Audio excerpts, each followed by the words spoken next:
Buenas tardes, señorías.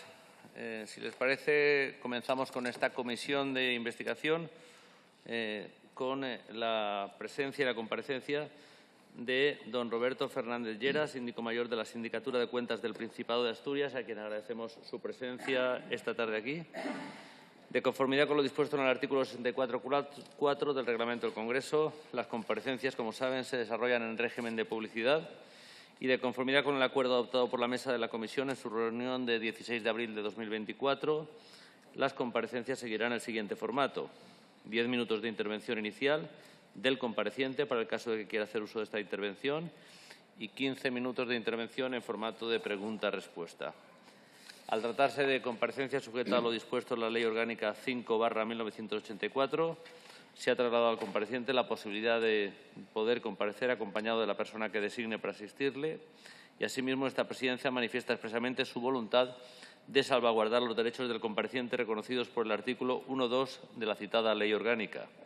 Le recuerdo igualmente la obligación contenida en el artículo 502.3 del Código Penal de no faltar a la verdad en su testimonio. Le recuerdo que el objeto de la comisión, que es el tema sobre el que ha de versar su testimonio, es el siguiente: establecer los hechos, responsabilidades y enseñanzas sobre las condiciones en las que se llevaron a cabo los procesos de contratación para la adquisición de material sanitario por parte del conjunto de la Administración General del Estado y sus distintos organismos. Y se investigará también la actuación de otras administraciones públicas en los términos previstos en el apartado siguiente: estudiar y valorar modificaciones de la legislación estatal en materia de contratación pública para evitar que aparezcan irregularidades en el futuro. A tal efecto, se investigarán los procedimientos de contratación llevados a cabo en las diferentes administraciones públicas. Sin más, y agradeciendo de nuevo su presencia, tiene la palabra don Roberto Fernández Llera. Gracias, presidente. Muy buenas tardes, señorías. Comparezco en esta comisión de investigación, como se ha dicho, en calidad de síndico mayor de la Sindicatura de Cuentas del Principado de Asturias, una elevada responsabilidad que desempeño desde el mes de abril de 2019, igual de elevado que es el honor de comparecer por primera vez en este Congreso de los Diputados representando a la institución que presido. Si algo tuvo la pandemia de la COVID-19 es que nos afectó a todo el mundo, a todas las personas, a todas las instituciones, empresas y a todos los ámbitos de nuestra vida diaria. Obviamente a la gestión presupuestaria, económica y financiera de las administraciones públicas y a su fiscalización. Estoy seguro, permítanme esta reflexión, de que la historia juzgará en sus justos términos la importancia de esta sacudida y del amplio conjunto de medidas que fue necesario llevar a cabo. Como nota cronológica les diré a sus señorías que cuando los actuales síndicos y el síndico mayor que les habla llevábamos menos de un año de mandato, sobrevino la pandemia mundial, solemnizada en España mediante la declaración del estado de alarma. Esto también le ocurrió y le afectó, por qué no decirlo, a varios gobiernos, incluido el del Principado de Asturias, que había tomado posesión en el verano de 2019.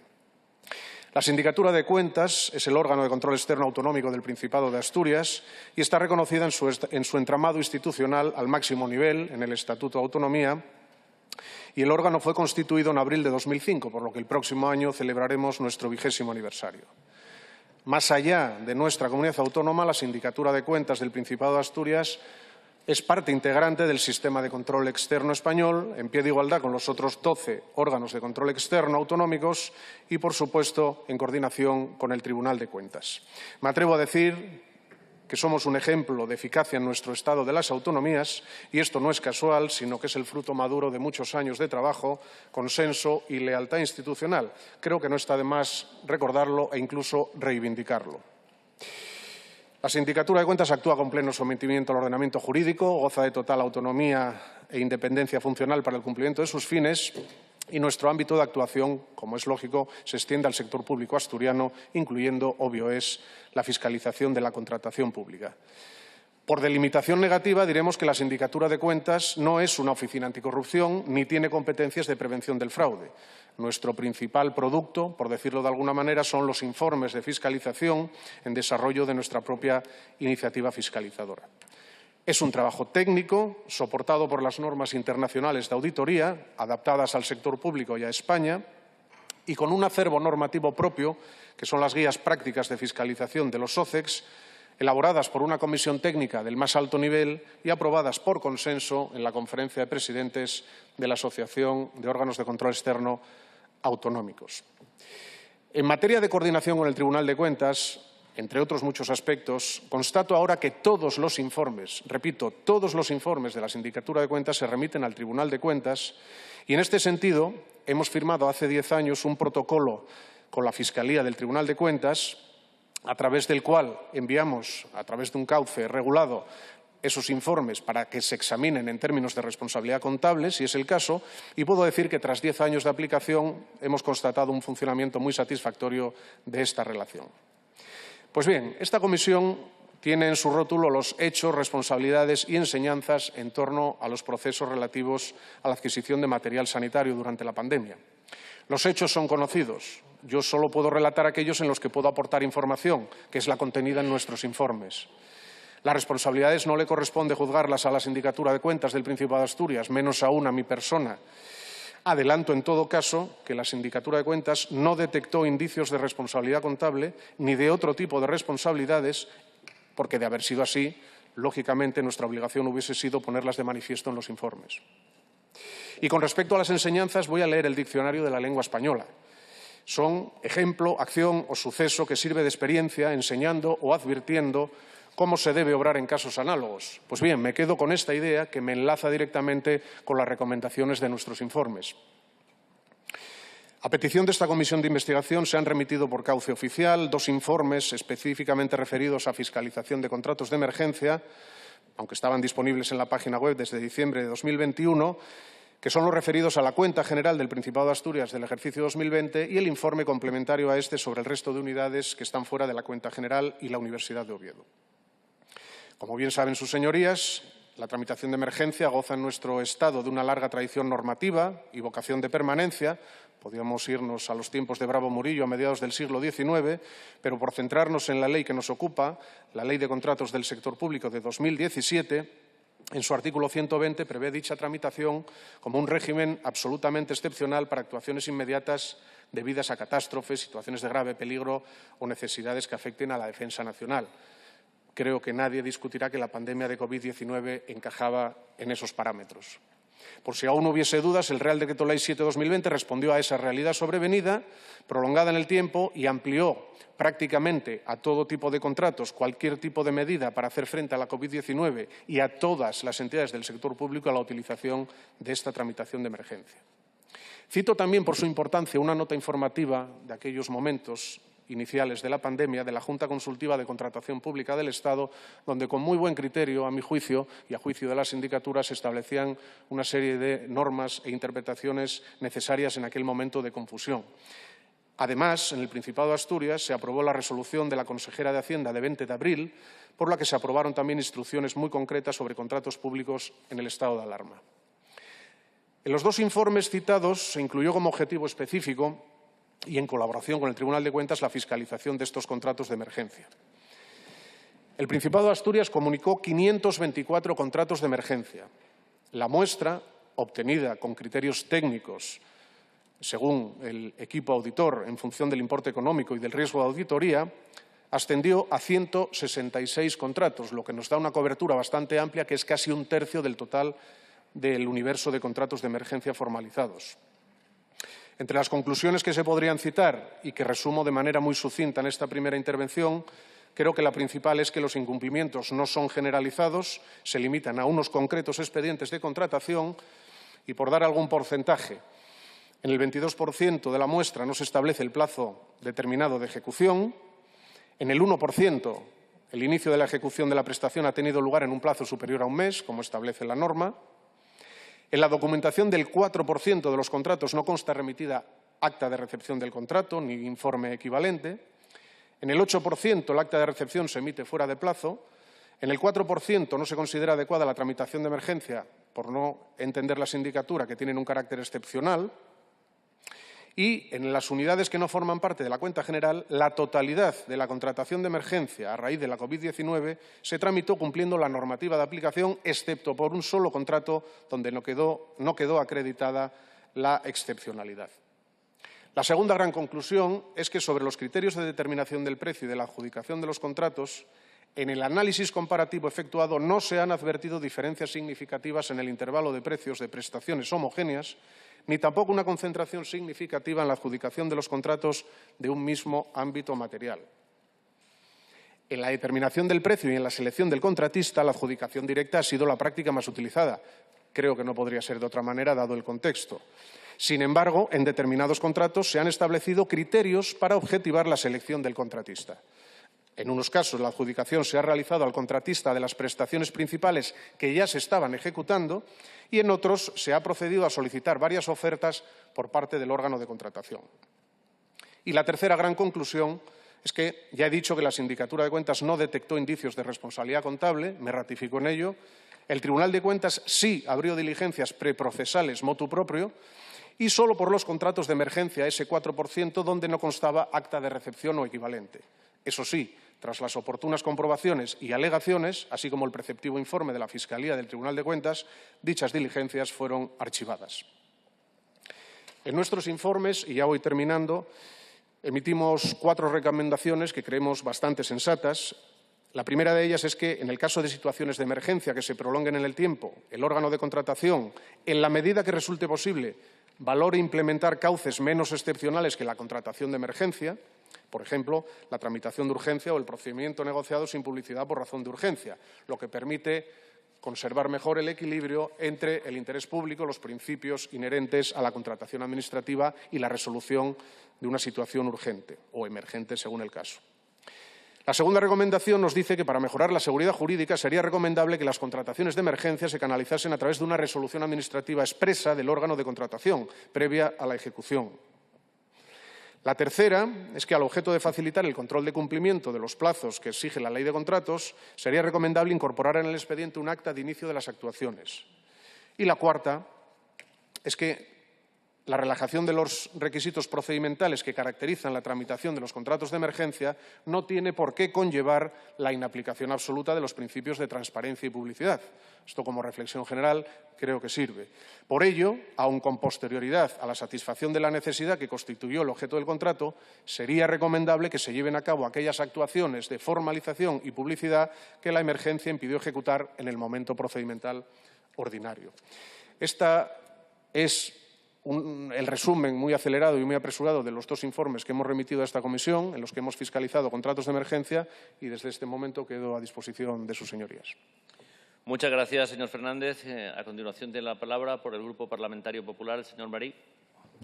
Gracias, señor presidente. Muy bienvenido, señor Fernández, a esta su casa. Me sabe mal que la primera vez que comparece usted como síndico mayor en el Congreso de los Diputados sea una comisión de investigación. Ha hecho usted referencia a Bravo Murillo. De la Morena López, en el Observatorio de Contratación, dice que la primera referencia a la contratación pública fue el Real Decreto de 27 de febrero del 52. Y Bravo Murillo, de 1852, y Bravo Murillo le explica a la reina Isabel II: señora, autorizado competentemente por vuestra majestad, previo acuerdo del Consejo de Ministros, presentó el de Hacienda a las Cortes el 29 de diciembre de 1850 un proyecto de ley de contratos sobre servicios públicos con el fin de establecer ciertas trabas saludables, evitando los abusos fáciles de cometer en una materia de peligrosos estímulos y de garantizar la Administración contra los tiros de la maledicencia. Lo digo porque usted ha hecho la referencia a Bravo Murillo y él ya advertía que en la contratación pública pues se trata de establecer trabas para evitar cometer en una materia de estímulos peligrosos abusos, ¿no? Y es verdad que en una situación de emergencia muy extraordinaria como fue la del COVID-19, pues se trataba de agilizar eso y poner las menos trabas posibles, seguramente, para poder contratar directamente. Hecha esta previa apreciación, mire, nosotros entendemos que las actuaciones llevadas a cabo por la Audiencia Nacional en febrero de este año, con la detención de hasta 20 personas relacionadas con la trama socialista de corrupción en la compraventa de material sanitario, con epicentro en el Ministerio de Fomento, comandado en aquel momento por el secretario de Organización del PSOE, y extendida al Ministerio de Interior, con el señor Marlaska, a empresas públicas, con Adif y Puertos del Estado, a la Comunidad Autónoma de Canarias, con el señor Víctor Ángel Torres, y a la Comunidad Autónoma de Baleares, con la presidenta del Congreso, la señora Armengol. Y ante la reiterada falta de explicaciones del señor Sánchez al respecto, pues sí que estos hechos merecían una comisión de investigación que los aclarara y que estableciera responsabilidades políticas, porque para eso es una comisión de investigación. Pero en lugar de eso, estamos aquí hablando de 1000 otras cosas que no tienen nada que ver con ello, ¿no? Se llama a comparecer a gente que no tiene por qué venir a comparecer, ni participó en la trama, ni siquiera contrató material sanitario. Se aprueba un plan de trabajo, pero se hacen reinterpretaciones cada 5 minutos. Se excluye documentación conforme a unos criterios y conforme a esos mismos criterios se incluye otra documentación. Y se llama a comparecer a gente que está sujeta al control de otras cámaras, porque nos hemos dado un Estado descentralizado políticamente, con asambleas legislativas que responden a un cuerpo electoral distinto al cuerpo electoral nacional y, por lo tanto, los órganos que emanan de eso están sujetos a ello, ¿no? Por eso entendemos que la Sindicatura de Cuentas del Principado de Asturias pues, evidentemente, emana de la Asamblea Legislativa del Principado de Asturias y debe dar cuenta ante el Parlamento del Principado de Asturias. Por tanto, yo básicamente le voy a hacer 3 preguntas. Una primera, y atendiendo a su expertise, ¿no? Yo, creo que el Grupo Popular compartiría con todos que hagamos una comisión de estudio de cómo fue el tema en las contrataciones de emergencia, de qué podemos mejorar en la ley de contratos del sector público para agilizarla en estos casos. Pero en base a su expertise y, evidentemente, a su conocimiento, ¿no? Y porque se ha debatido, ¿usted entiende que el artículo 120 relativo a los contratos de emergencia excluye la verificación en la contratación de aspectos materiales de los contratos, como son los recogidos en el artículo 65 de la Ley de Contratos, es decir, la capacidad de obrar, si el contratista está en curso o no en prohibición, si tiene que acreditar o no solvencia económica, financiera y técnica? En efecto, la contratación de emergencia responde a una situación muy excepcional. Esto yo creo que no merece la pena insistir porque es muy obvio. La situación de la pandemia lo fue, respondía a esos parámetros. Ello no obsta para que la ley de contratos se aplique en toda su extensión. Ahora bien, nosotros lo que hemos dicho es que si la emergencia puede amparar el artículo 120, el que no haya un expediente en el momento de contratación, no obsta para que a posteriori se pueda reconstruir ese expediente.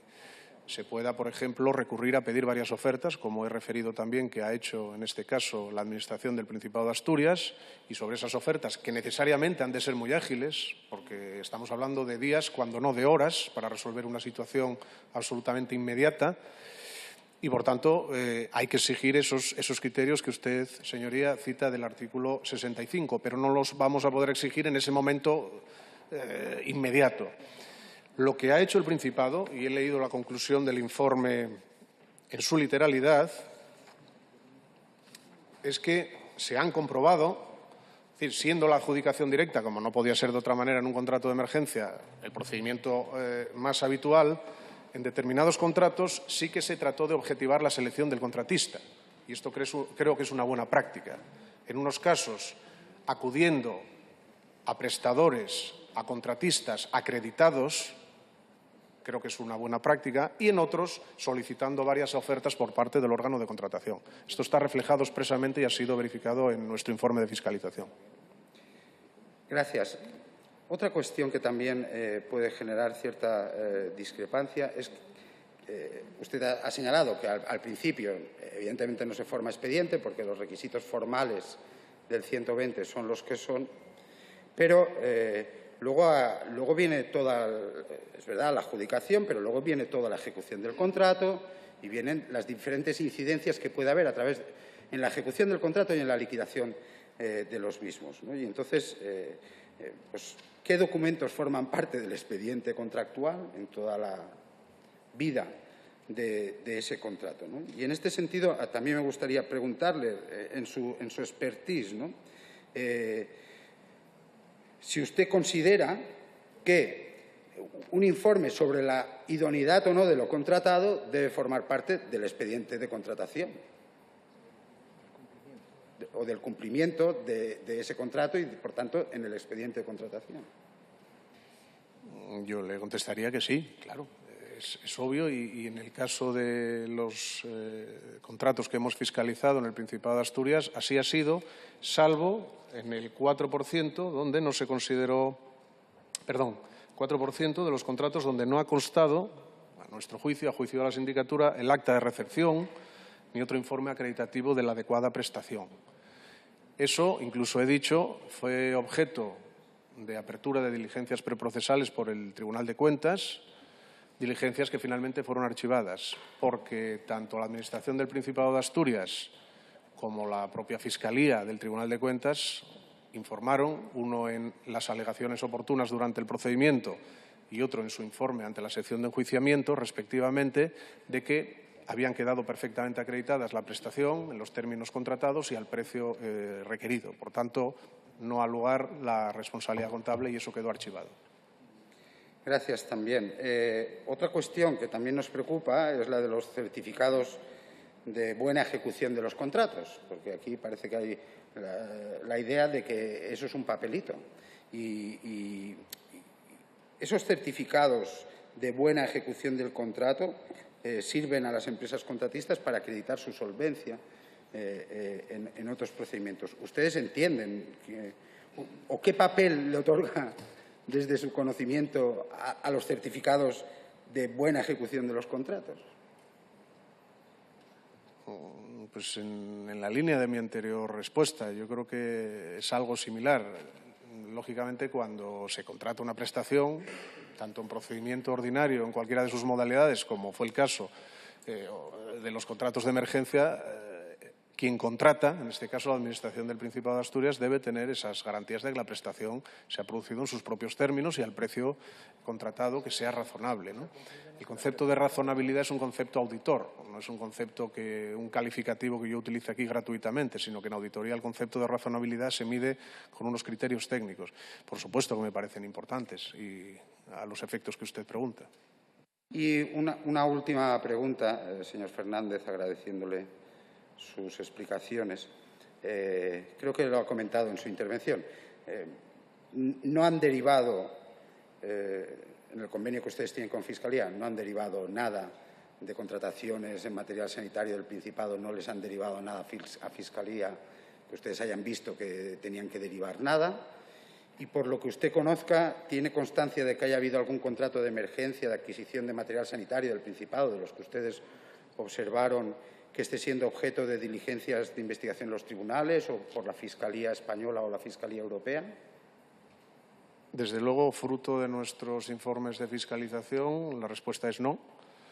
Y fruto de otras denuncias o cualesquiera procedimientos judiciales no me consta, es lo único que puedo contestar.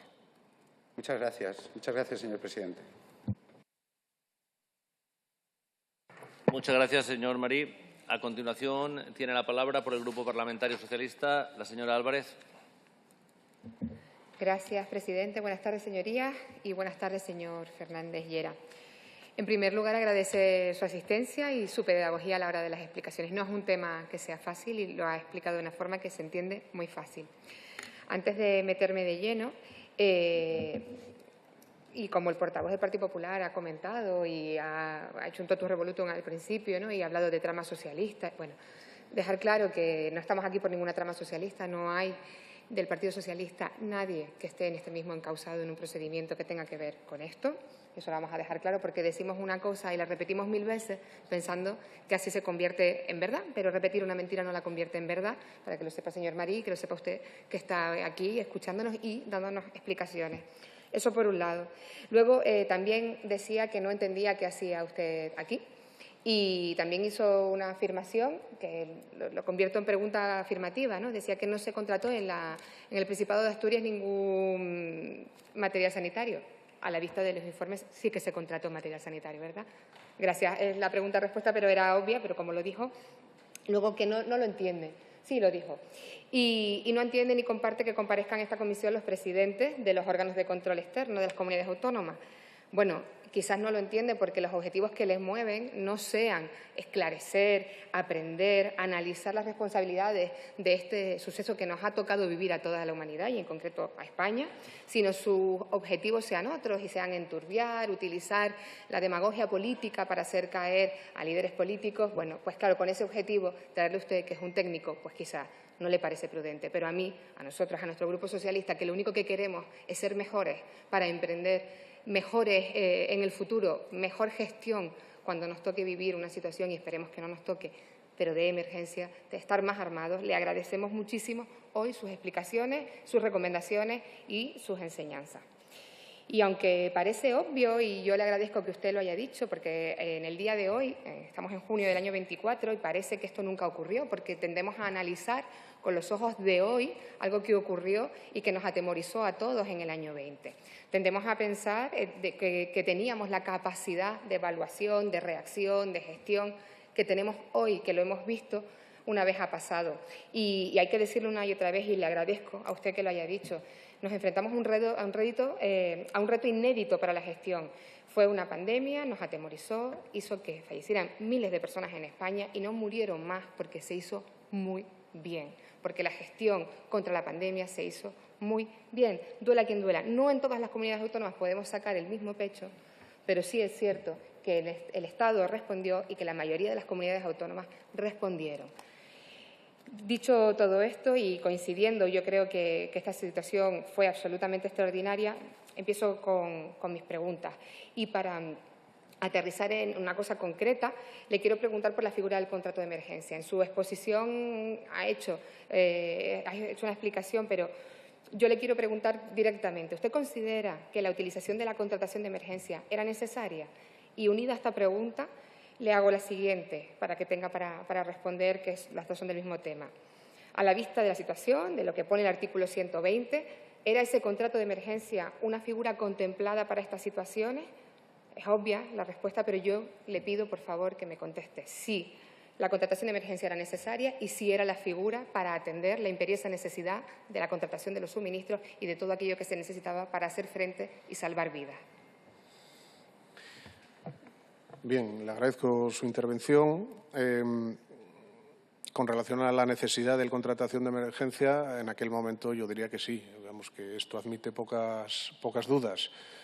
Primó el principio de eficacia sobre otros principios y otros criterios, pero es que había efectivamente que tomar decisiones inmediatas, ¿no?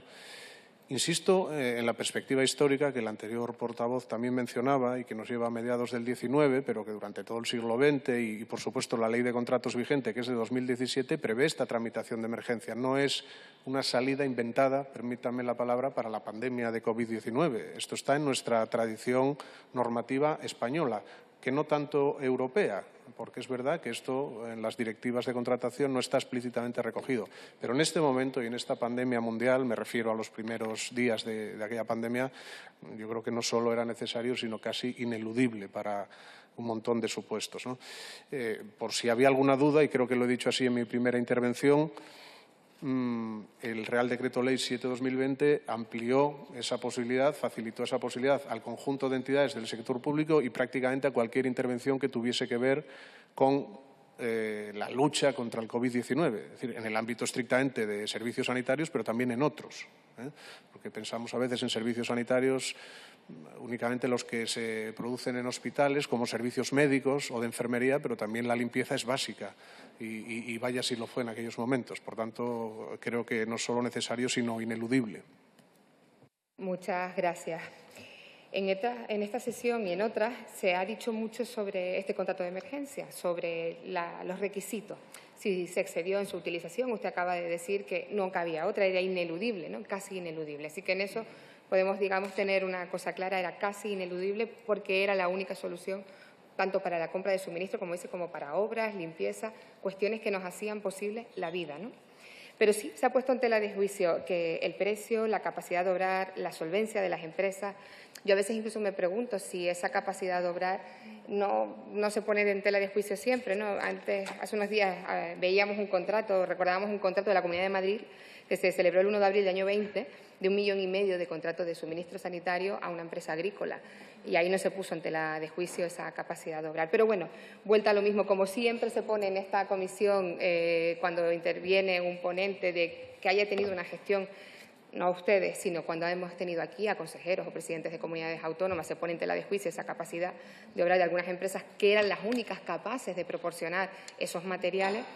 Yo le pregunto, ¿usted detectó en su informe, en base a ese artículo 120, a esas cuestiones que quedaron, digamos, suspendidas de capacidad, de solvencia, de precio, detectó algo requerido por la normativa que no fuera observado? Tratando de contestar muy brevemente su cuestión, a ver si la he entendido bien, yo creo que en la situación de emergencia a la que se enfrentaron los gobiernos, y en este caso el Gobierno autonómico del Principado de Asturias, pues sí, había una multitud de oferentes, algunos conocidos, otros no tanto y otros nuevos en absoluto, pero se hizo, y lo decimos en el informe, un esfuerzo para establecer criterios que objetivasen la selección del contratista. Esto lo decimos con estas palabras exactas en el informe. En unos casos, yendo a prestadores, a contratistas conocidos, que ya estaban prestando servicios para el Principado de Asturias, y en otros solicitando varias ofertas. Lo he dicho de una manera, lógicamente, muy ágil y muy inmediata. No sé ahora cuáles fueron los medios exactos, pero sospecho que los que todos tenemos en la cabeza, desde llamadas telefónicas, consultas muy inmediatas, algún correo electrónico, este tipo de cosas, que lo que en todo caso nosotros recomendamos es que eso siempre se incorpore al expediente posterior y en la tramitación de emergencia. Es decir, la inmediatez hay que resolverla, como su nombre indica, ya, en horas o si acaso en días, pero eso no obsta para que a posteriori se reconstruya todo el procedimiento de contratación. Por supuesto, luego con tiempo hay que dejar constancia de todo. En eso yo creo que es difícil no estar de acuerdo. Ahora ya en el informe de la Cuenta General del Principado de Asturias, había del estudio que he podido realizar, he visto que han hecho una muestra de 166 contratos de emergencia. Y la metodología, antes explicó un poquito de cómo es la metodología de este tipo de informes, pero me gustaría si pudiera explicarnos si esa muestra es representativa y cómo se selecciona esa muestra para valorar, pues no pongo en tela de juicio la calidad del informe, pero a nosotros nos permite tener mayor conocimiento de cómo se ha estudiado.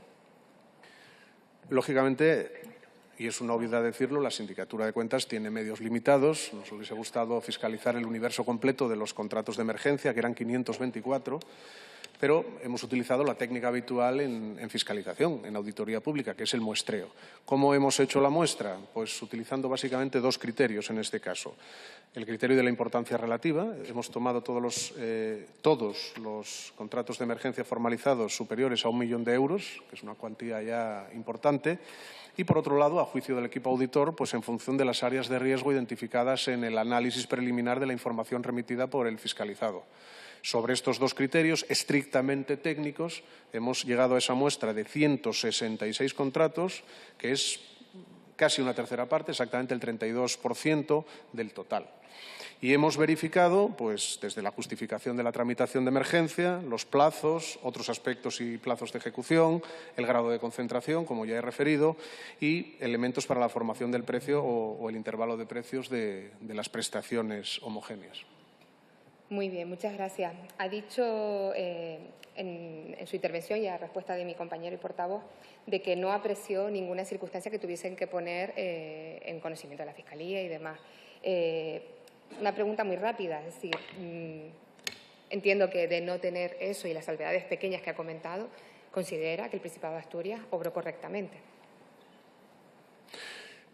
Desde luego, las incidencias quedan referidas a los contratos y expedientes concretos que he citado, que son porcentajes bastante reducidos.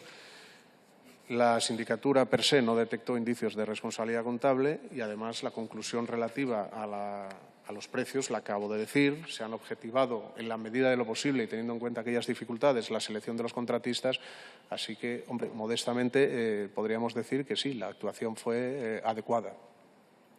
Gracias. Unas últimas dos preguntas. de un lado, quiero preguntarle, ¿cree que esta utilización mediática de toda esta situación que nos ha tocado vivir, que yo considero que sí que tenemos que analizarla y supervisarla y mejorar, pero me preocupa, y también como gestora pública, si esta situación no está produciendo, no va a producir un temor en aquellos empleados y empleadas públicas a los que vamos a tener que recurrir en una nueva ocasión, ojalá que nunca la tengamos que vivir, pero si esto nos atemoriza, el que puedan estar sentados en comisiones de investigación o en otros casos, este uso, digamos, malicioso que se hace de la gestión que se hizo con la pandemia. Bueno, la pregunta es muy interesante, pero no creo ser yo la persona indicada para responderla. Evidentemente, como esta comisión lleva en su rótulo, hay que extraer enseñanzas de todo esto y las enseñanzas es a partir de la experiencia vivida, que ha sido en muchos casos traumática, porque su pregunta, señoría, pues va incluso a temas ya casi de psicología y conductual, ¿no? Por tanto, yo sí que no voy a contestar sobre eso. Pero evidentemente el pasado importa, las actuaciones que se hayan tomado en un momento de emergencia importa, pero también hemos aprendido. Me gusta ser optimista y hemos aprendido a hacer las cosas, yo creo que de mejor manera, ¿no? También hemos dado un salto de gigante en la tecnología. Esto facilita mucho en materia de contratación, en la transparencia. Esto como reflexión general. Ahora ya me estoy saliendo un poco del ámbito específico de lo que he venido a comparecer. Pero esa tecnología, esa tramitación telemática, esas plataformas de contratación del sector público, esos portales de transparencia, todo esto seguramente, si no llega una nueva emergencia, tanto mejor. Yo creo que seríamos mucho más felices, pero si llega, creo que estamos francamente mejor preparados. Aún así, lógicamente, les corresponde a sus señorías como legisladores hacer las oportunas reformas que consideren. Pues me está pisando mi última pregunta, porque era exactamente eso.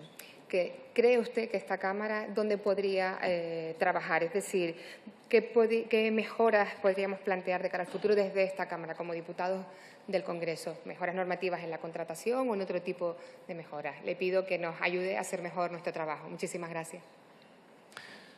Pues lo mismo digo, dentro del respeto inmenso que me merece esta Cámara y la Cámara Alta también, pues lógicamente les corresponde a sus señorías hacer ese trabajo. Mis ideas, las de Roberto Fernández Llera, creo que tienen poco valor. Las que formula la sindicatura están en las recomendaciones de nuestros informes y algunas las he apuntado. Es decir, cuando una administración se enfrente a una situación excepcional, de emergencia, y sobre todo si es duradera, pues tendrían que tratar de evaluar alternativas que estén en el marco de la contratación ordinaria.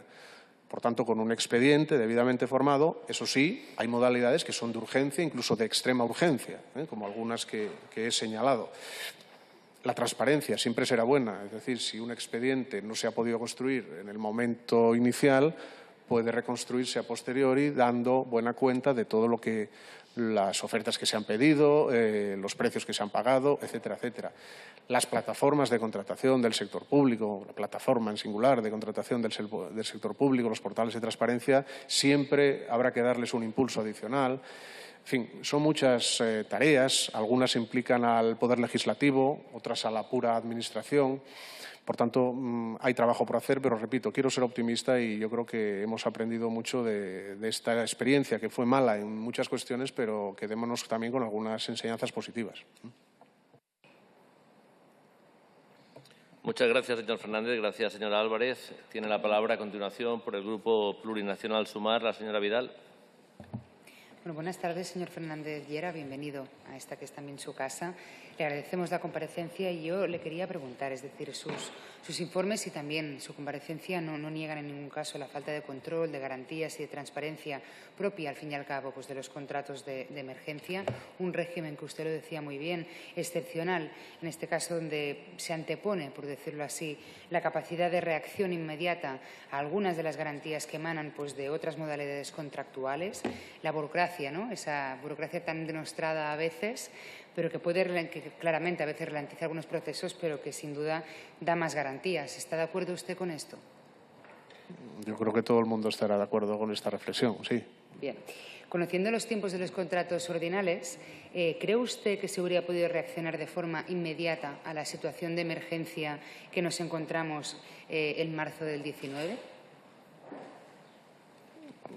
Creo que lo he contestado. Es decir, ante una situación de emergencia sobrevenida y además, en este caso, duradera, sin que tampoco se supiese cuál era el horizonte temporal, ¿no? Porque si nos hubiesen dicho, no sé quién podría decirlo, pero haciendo, en fin, abstracción, ¿no?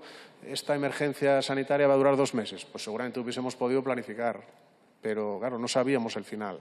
Recordemos aquello de los confinamientos, se iban prorrogando, luego la nueva normalidad nivel 0, nivel 1, etcétera, etcétera. Era muy complicado en aquella situación. Por tanto, el contrato de emergencia resolvió muchas necesidades inmediatas. La tramitación de emergencia resolvió esas cuestiones absolutamente excepcionales y perentorias. Y, obviamente, una vez que la emergencia fue decayendo, pues se debió recurrir ya, como es lógico y natural, y así se hizo, a modalidades de contratación ordinarias. Usted ha sido tajante cuando decía que no detectaron actividades delictivas ni tampoco irregularidades contables en este caso, ¿no? Añadía además que de haberlo hecho lo hubieran comunicado evidentemente a la Fiscalía. ¿Han tenido ustedes algún tipo de dificultad o impedimento para realizar la investigación previa y a la auditoría que les ha permitido hacer los informes que nos presentan hoy? La colaboración, en este caso, de la Administración del Principado de Asturias ha sido muy correcta. No ha habido ningún problema en las peticiones de información y los resultados están en el informe tal y como los he comentado. Por lo tanto, estaríamos dentro de la normalidad, en este caso, de la evaluación propia de un contrato de emergencia, que luego, pues evidentemente, en algunos casos ha habido fraude. Entiendo que esos son los que están detallados, es un porcentaje tan pequeño de los que comentaban por parte de los proveedores en este sentido, pero habrían operado de forma normal, tanto la Administración, en este caso, como su procedimiento investigatorio. Nosotros, solo es un matiz semántico, pero es importante, nosotros hacemos fiscalización. Hacemos investigación en el sentido del que puede hacer la Fiscalía. No somos un órgano antifraude, pero nuestra tarea de fiscalización, como digo, la colaboración ha sido correcta en todo momento por parte de las entidades fiscalizadas y las conclusiones son las que están ahí. Son incidencias en un porcentaje relativamente reducido de contratos. En el 4% que dieron lugar a la apertura de diligencias por el Tribunal de Cuentas finalmente fueron archivadas y no ha habido nada más. O sea, de hecho, usted se refería a un porcentaje realmente pequeñico y se refería en este caso a un contrato en el que decía que no se había visto contrastada o acreditada la emergencia del mismo. ¿A qué contrato se refiere? En este caso, hemos presentado a esta comisión, enviado a esta comisión dos informes, de la cuenta general, que es el de que más estamos hablando, y el informe sobre el resto de unidades del sector público autonómico que no forman parte de esa cuenta general, que en su gran mayoría son empresas públicas, fundaciones públicas y la Universidad de Oviedo, que es la única universidad pública del Principado de Asturias. Pues sobre todas estas últimas entidades, la contratación de emergencia no ha habido incidencias, salvo en un contrato de una fundación pública de atención a personas en situación de dependencia y con discapacidad, que lo que utilizó fue la tramitación de emergencia y, a juicio de la Sindicatura de Cuentas, no era adecuada la justificación para lo que habría sido motivo de un contrato de tramitación ordinaria. Un caso. Por lo tanto, no estaríamos hablando de fraude, sino, en todo caso, de una contratación que se hubiera hecho igual, pero con carácter ordinario. Lo que la Sindicatura de Cuentas pone en cuestión es la utilización de la tramitación de emergencia para ese contrato concreto. No que haya habido fraude, porque, repito, no somos un órgano para valorar si ha habido fraude o no. Le agradezco la aclaración. Usted se referenciaba en este caso a 4 propuestas. Hablaba de mejorar la seguridad jurídica, de cumplir también los plazos. Nos hablaba también de la falta de transparencia. Yo le pediría si tiene alguna sugerencia más que hayan detectado durante este tiempo tan extraño en el que estuvimos viviendo, en el que hayan podido ver alguna cuestión de mejora, también incluso de procedimiento, que les hubiera ayudado a poder ser más eficaces o quizás poder recaudar la información de forma más rápida. ¿Han visto algún procedimiento que crean o que les apetezca, en este caso, explicar aquí en el Congreso de los Diputados para que lo tengamos en cuenta para su mejora? Vuelvo a reiterar las recomendaciones que ya he dicho, que al final se resumen en más transparencia, en unos expedientes que, aunque se formen a posteriori, sean dignos de tal nombre, en la promoción de la competencia siempre que sea posible y no altere la resolución inmediata, como es el caso de una emergencia, y por eso se recurre a esa tramitación. pero en la medida de lo posible que se evalúen esas alternativas a través de otros procedimientos, por ejemplo, el de urgencia o el de urgencia excepcional, que denominan las directivas europeas, ¿no? Esta es nuestra gran recomendación, que luego, lógicamente, en su desarrollo concreto, pues merecería, pues a lo mejor, instrucciones concretas en cada administración, normas internas de contratación, etcétera, aplicadas ya al contexto y al ámbito de cada una de las entidades. Pues nada más, le agradezco en este caso su comparecencia y también, sin duda, la contribución, en este caso, pues de la Sindicatura de Cuentas del Principado de Asturias. Gracias por estar aquí.